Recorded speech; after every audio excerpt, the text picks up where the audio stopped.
Meu nome é Felipe Sanches, meu apelido é Juca. Eu sou um dos associados e cofundadores do Garou Hacker Club, Hackerspace aqui de São Paulo. E também tenho uma empresa de impressão 3D que é a Metamáquina. Então o meu envolvimento com o Open Hardware, o hardware livre, vem em parte desse interesse por mexer com as coisas nos hackerspaces, aprender sobre eletrônica digital, aprender sobre como funcionam os equipamentos. Isso é uma coisa que é instinto nosso, de alguns de nós, desde a infância a gente quer abrir as coisas e ver como elas funcionam.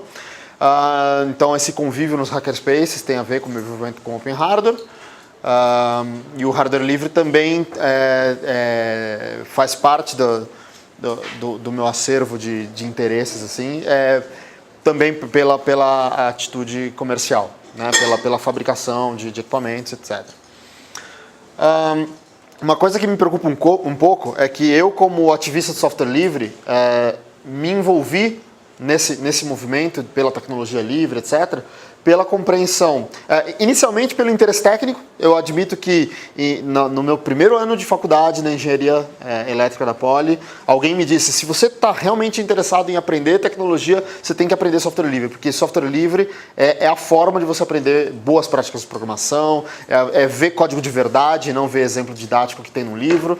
Então, realmente, a melhor forma de você aprender tecnologia é vivendo o mundo do software livre. Então eu comecei a entrar em contato com o software livre por esse interesse técnico que eu tinha, mas rapidamente entrei em contato com os textos do Richard Stallman e entendi que, na verdade, o movimento de software livre é um movimento político com uma roupagem tecnológica. Ou seja, existem diversos problemas sociais no mundo e alguns desses problemas sociais se manifestam no campo da tecnologia. Então, o movimento de software livre é uma resposta para tentar solucionar esses problemas sociais que se manifestam no campo da tecnologia. Tá? Então, eu realmente encaro isso como uma luta política. E o que me incomoda um pouco da abordagem mais comum que eu vejo por aí do Open Hardware, ou do hardware livre, aliás, você ouve muito mais Open Hardware do que hardware livre, é uma carência de um discurso politizado. É meramente o interesse técnico, que inicialmente foi o que me motivou também, mas que não acredito que seja a coisa mais importante. A coisa mais importante, na minha opinião, é que a gente tenha controle sobre os equipamentos que afetam a nossa vida. Tá? Então, quando eu abro mão desse controle, eu posso estar numa posição cômoda que talvez me deixe à mercê da decisão dos impactos e do efeito colateral dessas tecnologias no nosso cotidiano. Tá? Então eu acho que é importante que as pessoas tenham essa consciência de que tecnologia não deveria ser algo enfiado goela abaixo por N poucos produtores de tecnologia. Tecnologia deveria ser algo que a gente vive cotidianamente. Não é um fetiche tecnológico do nerd que quer porque quer entender, porque curte entender. Sim, eu também sou isso. Mas além dessa brincadeira, desse prazer que a gente tem no contato com a tecnologia, existe uma causa política importante, que a gente precisa mandar na tecnologia para que a tecnologia não mande em nós. E por isso que eu faço questão de falar hardware livre, por isso que eu faço questão de não colocar nos meus slides aquele logotipo daquela engrenagem, porque aquela engrenagem, na verdade, é uma referência ao open source, que é na verdade, uma estratégia de marketing empresarial para não falar sobre liberdade de software na hora de falar sobre software livre. Então, na hora que você vai falar com um investidor para Venture Capital sobre um modelo de negócio que se baseia em respeitar seus usuários, você não fala isso para o seu investidor, você fala outras coisas. Então, essa é mais ou menos a linha de discurso político do open source. Então eu digo software livre porque eu digo de liberdade dos usuários, autonomia e controle da tecnologia.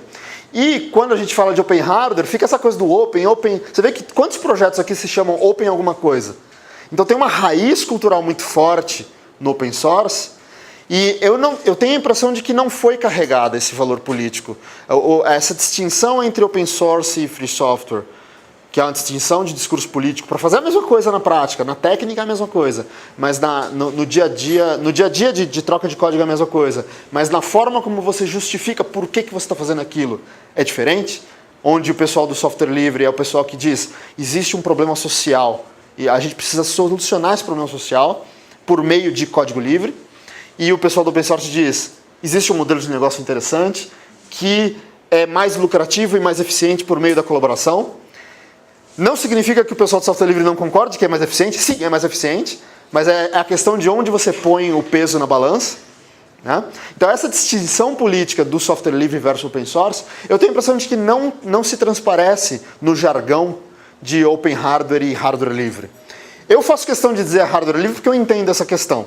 Tá? Mas eu tenho a impressão de que a maioria das pessoas que dizem open hardware realmente não pensam sobre isso.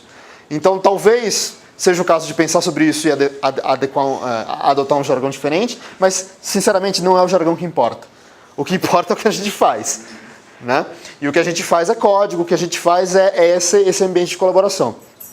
Eu queria fazer um Burn Report de hardware desse evento. Falta um relógio aqui na minha frente para dizer quantos minutos eu tenho. Mas tudo bem, eu espero que alguém levante a mão e diga, você tem mais um minuto. Mas vamos lá. E essa experiência de viver a tecnologia e experimentar a tecnologia de forma radical é uma experiência que é viabilizada pelos hackerspaces. Então, eu tive uma frustração muito grande na Universidade de São Paulo. Eu estudei por 7 anos engenharia elétrica com ênfase em telecomunicações, na Poli. Durante 7 anos eu cursei metade do curso, porque era muito mais legal virar madrugada programando software livre. No primeiro ano, eu fui mordido pelo mosquito do software livre, e aí foi uma coisa que me consumiu e que eu realmente... a dinâmica de troca de informação das comunidades de software livre que eu vivenciava nas minhas madrugadas em casa era muito, muito, muito mais, radicalmente mais excitante e era um universo de informação que eu podia aprender com aquilo em comparação com as aulas quadradas da universidade. Então isso foi um choque muito, muito grande. A infraestrutura de laboratórios que a universidade oferecia era super enrijecida também. Então eu não podia fazer uso criativo dos laboratórios. Eu tinha uma quantidade massiva de aulas teóricas e uma pequena quantidade de aulas práticas de laboratório. E nessas aulas de laboratório você tinha um roteiro pré-determinado de ações que você deve seguir para preencher os números no formulário da atividade. E aí, uma vez que você colocou os números certos, ou os números dentro das margens de valores aceitáveis, você fez corretamente o seu laboratório. Assim, claro que no meio disso tinha discussão de, mas por que está acontecendo isso, aquilo, mas eu sentia, inclusive, uma maioria dos estudantes faziam aquilo como entravam na jogada do sistema de, beleza, é só colocar o número certo, é só colocar o número razoável e vão embora. Né? E, então, essa experiência de laboratório era uma experiência frustrante por parte dos meus colegas, que assim, eu olhava para os colegas e falava, pelo amor de Deus, não tem futuro, né? E eu olhava também para aquela estrutura toda estabelecida e falava, poxa, quando é que eu vou poder fazer uso criativo disso? Quando é que eu vou pegar esse osciloscópio e jogar uma onda louca que eu gerei com o meu código em C para fazer a animação no osciloscópio? Sabe, uma coisa sem propósito do ponto de vista formal acadêmico, mas, poxa, eu quero experimentar com as coisas. Né? Eu quero fazer uso criativo dos equipamentos e esses laboratórios eram extremamente restritos. Quando eu, envolvido com o movimento de software livre, comecei a dar palestra por aí, fui para a Bélgica, um minuto, valeu. Fui dar palestra na Bélgica, fui dar palestra nos Estados Unidos, comecei a visitar esses outros países. É uma coisa muito boa de viajar que você vê outras realidades, né? Então, quando eu voltei dessas viagens, eu voltei inspirado. E uma das inspirações que eu tive nessas viagens foi, uma pessoa me disse, se você realmente está interessado em tecnologia, é o mesmo discurso daquele cara no primeiro dia de aula da Poli que me disse, vai ver o software livre, um cara... sei lá, 5, 6 anos depois, me disse, se você realmente está interessado em tecnologia, vá visitar os hackerspaces. São os polos efervescentes de cultura, de hardware e software, de criação que a gente tem hoje em dia. E eu fui no hackerspace, eu não sabia o que era. No que eu vi aquilo, o primeiro hackerspace que eu visitei, se não me engano, foi Noisebridge, em São Francisco. E na hora que eu entrei naquilo, eu vi aquele galpão gigante, com equipamentos e pessoas, realmente pessoas focadas em fazer algo interessante. Falei, meu Deus, isso é tudo que eu queria ter na Poli e nunca tive. Então, nesse sentido, eu acredito que os hackerspaces estão preenchendo uma lacuna da incompetência educacional das universidades formais. Então eu acredito que pode, eventualmente, ser um caminho futuro para a educação de verdade. A educação onde quem está lá para ensinar realmente quer ensinar e quem está lá para aprender realmente quer aprender. Tá? Obrigado.